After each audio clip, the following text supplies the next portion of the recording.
Supreme court में सिंध के बल्दियाती election कराने से मुतालिक केस की समाअत। MQM की सिंध में बल्दियाती इंतखाबात रोकने की इस्तदा मुस्तरद। वफाकी हुकूमत चाहे तो जवाब जमा करा दे, ऐसा कहना था चीफ जस्टिस का। अदालत ने सिंध हुकूमत को 2 हफ्तों की मोहलत देने से इनकार कर दिया। अदालत ने 4 अगस्त तक सिंध हुकूमत को जवाब जमा कराने का हुक्म भी दे दिया है। तफसीलात जान लेते हैं, हमारे नुमाइंदे मोहसिन इजाज हमारे साथ मौजूद हैं। मोहसिन, आगाह कीजिएगा।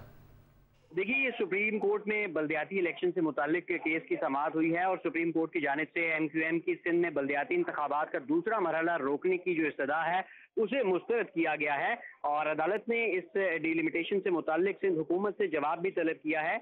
MQM के वकील डॉक्टर फरोग नसीम का कहना था कि वफाकी हुकूमत को जवाब जमा कराने का कह दें।